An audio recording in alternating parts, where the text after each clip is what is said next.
Hello viewers, I am GS Pillai.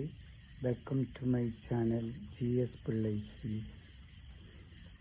ഇന്ന് ഞാൻ നിങ്ങളോട് പറയാൻ ഉദ്ദേശിക്കുന്ന ഒരു കാര്യത്തിന് ഉപോത്ബലകമായി തോന്നുന്നത് ശ്രീ രഞ്ജിത്ത് പണിക്കരുടെ ഒന്ന് രണ്ട് വീഡിയോസ് കാണാനിടയായി. അദ്ദേഹം ഒരു ചാനൽ ചർച്ചയിലും പങ്കെടുത്ത് സംസാരിച്ചത് ഞാൻ കേട്ടു. നമ്മുടെ നിമിഷപ്രിയയുടെ വധശിക്ഷയുമായി ബന്ധപ്പെട്ട കാര്യത്തെക്കുറിച്ചാണ്.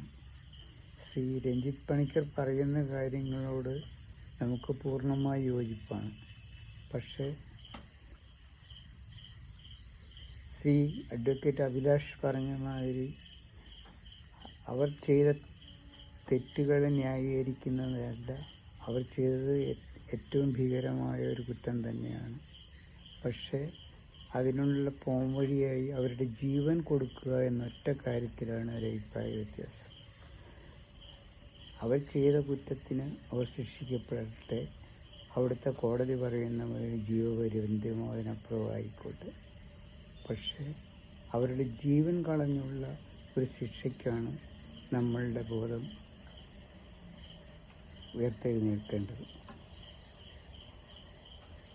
അവർ സാധാരണ രീതിയിൽ ചെയ്ത ഒരു തെറ്റാണെന്ന് നമുക്ക് തോന്നുന്നില്ല. സാഹചര്യങ്ങളുടെ സന്ദർഭം മൂലം അന്യനാട്ടിൽ ജോലിക്ക് പോയി ജീവിക്കാൻ വേണ്ടി പോയ സ്ത്രീയാണ്. അപ്പോൾ സാഹചര്യങ്ങളുടെ സന്ദർഭങ്ങളിൽ അവർ അകപ്പെട്ടുപോയി ആ നിസ്സഹായതയിൽ ചെയ്തൊരു ക്രൂരകൃത്യം തന്നെയാണ്.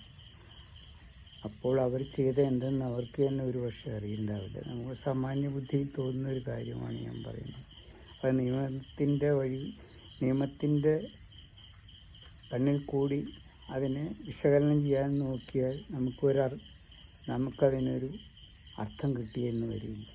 അവിടെയാണ് ശ്രീ രഞ്ജിത്ത് പണിക്കരോടുള്ള വിയോജിപ്പ്. അദ്ദേഹത്തിൻ്റെ പല കാര്യങ്ങളോടും വളരെയധികം യോജിക്കുന്ന ഒരു വ്യക്തി എന്ന നിലയിൽ ഇക്കാര്യത്തിൽ അദ്ദേഹത്തിൻ്റെ തീരുമാനങ്ങളോട് എനിക്ക് യോജിക്കാൻ കഴിയുന്നില്ല. കാരണം അദ്ദേഹം പറയുന്ന ഓരോ കാര്യങ്ങളും അത് പരിഭാഷപ്പെടുത്തി മറ്റ് ഭാഗങ്ങളിലേക്ക് ഇത് എത്തിച്ചേരുന്നുണ്ട്. കാരണം അവർക്ക് ശിക്ഷ ഇളവ് ചെയ്യുന്നതിന് എതിർപ്പുള്ള പല ജനങ്ങളും ഉണ്ടാകും. പക്ഷെ അത് പരിഭാഷയിലൂടെ ആ ബന്ധുക്കളിൽ എത്തിച്ചേരുമ്പോൾ നിങ്ങളുടെ നാട്ടിലും അവർക്കെതിരായ ആളുണ്ടല്ലോ എന്നൊരു തോന്നൽ ഉണ്ടാകുന്നത് അവരുടെ ജീവൻ രക്ഷിക്കുന്നതിന് തടസ്സമായി നിൽക്കുകയാണ്.